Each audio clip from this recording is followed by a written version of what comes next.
So I thought I'd do a lesson, and I've been thinking about this for a long time on just adapting like any kind of random old folky song to play on fingerstyle.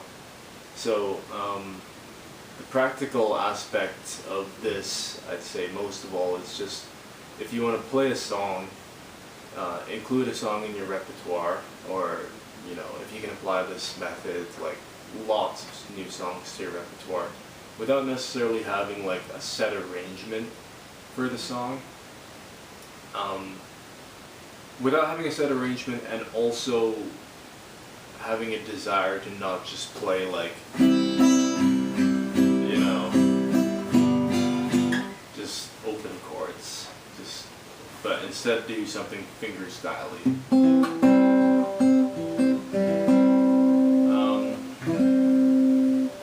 So if you want to kind of see my method for doing this, just get your guitar into open tuning, and just our example song, I just kind of picked this out of the blue randomly, but Long Black Veil.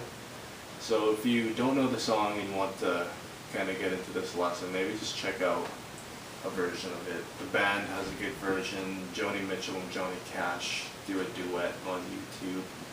There are tons of versions, I'm sure. But yeah, to kind of tell you what I mean, you know, it's kind of like this.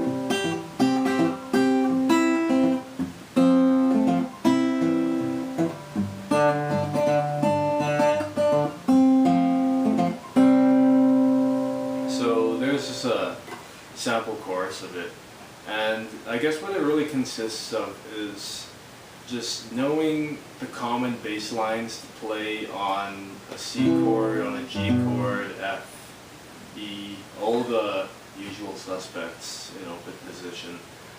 And then also kind of, this is something that is, I'd say, a practice thing, is just getting used to having the command of your right hand and left hand and that useful pinky for playing, for doubling the melody. Like if you want to sing this, then you can just double the melody with your voice, and it's kind of like you're creating an arrangement. So to kind of tackle this, this was just a spur of the moment. I'm just thinking of this as we go, but maybe we can start with just learning the common bass lines in each chord.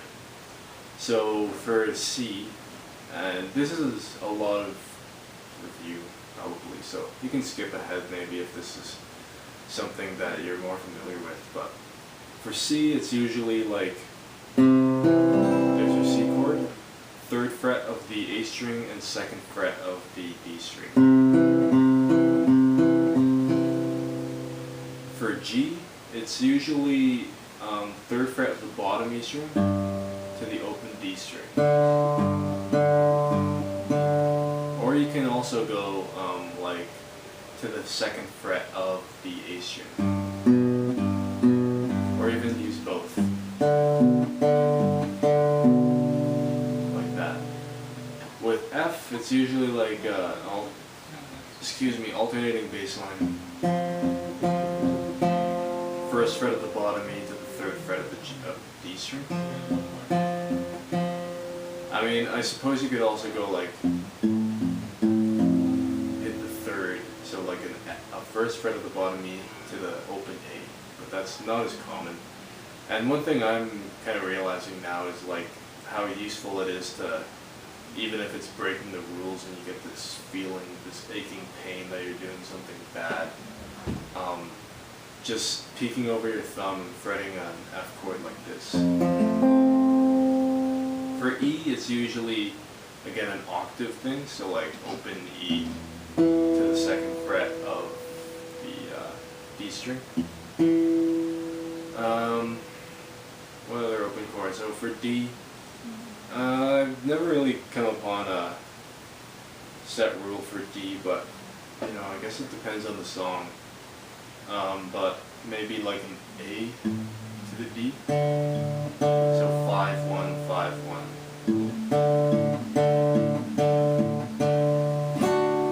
Or you can even go, this also works, is D to the G string.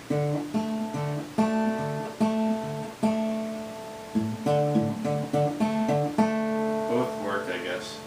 For A, this is a common chord used in A, I've found, is like if you're playing 8-bar blues.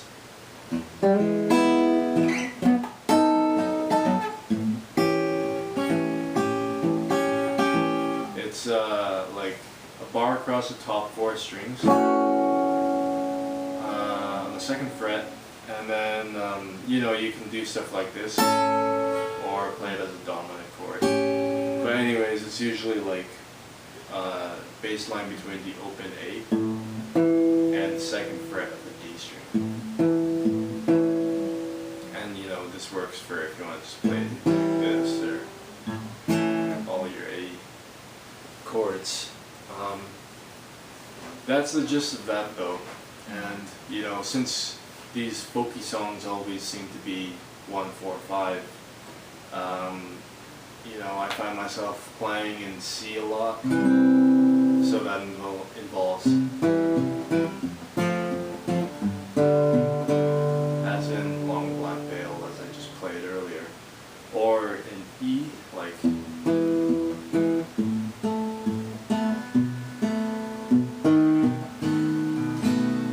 actually I should mention this is B dominant. It's useful for if you want to play in E. You have this triangle shape here at the bottom, 2nd fret of the A string, 1st fret of the D string, 1st fret, yeah, 2nd fret of the G string, open B string, 2nd fret of the E string. And the bass line is usually like A string to D string.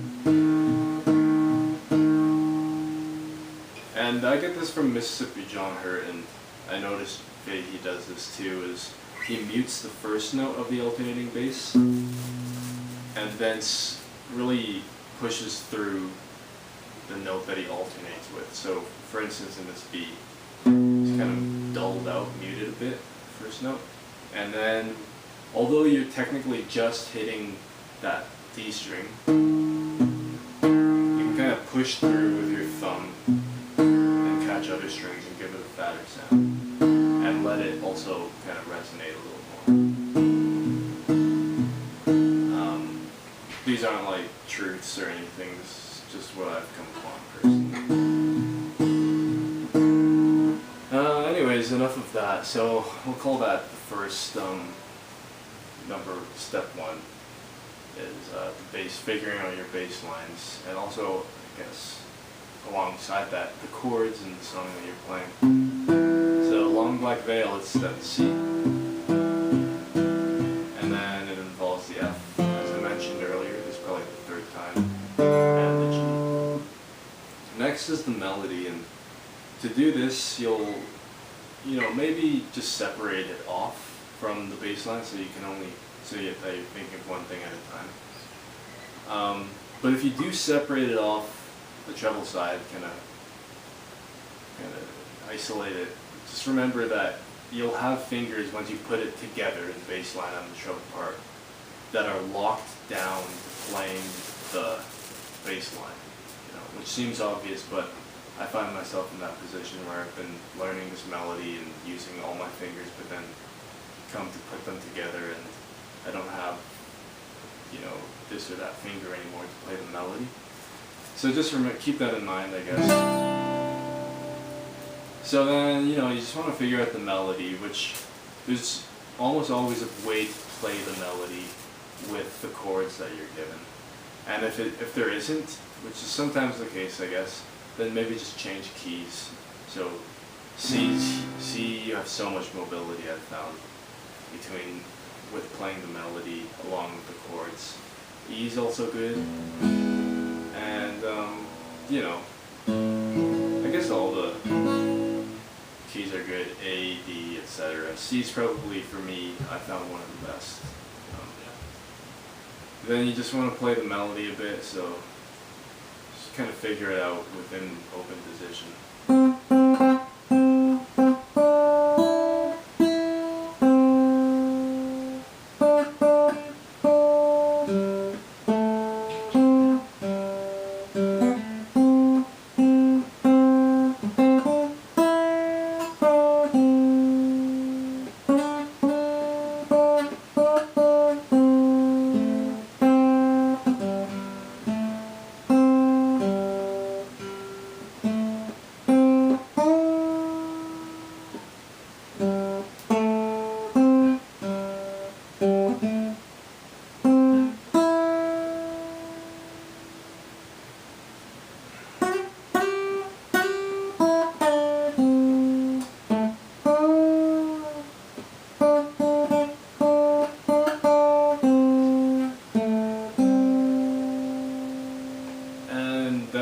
Step 2 is figuring out the melody, and that's usually pretty fun and easy. And remember, for that part, I'd say my best advice might be just like your pinky is your best friend there.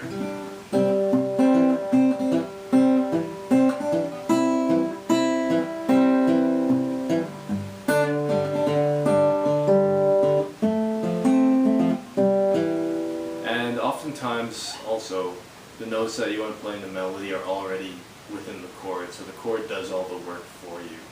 So these are things that, you know, the more you do it, the easier it gets, obviously. And if you really kind of go hard for like 2 songs, then, you know, 3rd, 4th, 5th, etc. ones will come in a flash. At least that's what I found. Now I find it's pretty easy to like adapt most folk songs to this kind of format, I guess. And so, in conclusion, I guess step 3 would just be to put step 1 and step 2 together. That is the bass line and the treble line together, and then you've got that song in your repertoire. So I did a lot of talking in this song, or I mean in this lesson. So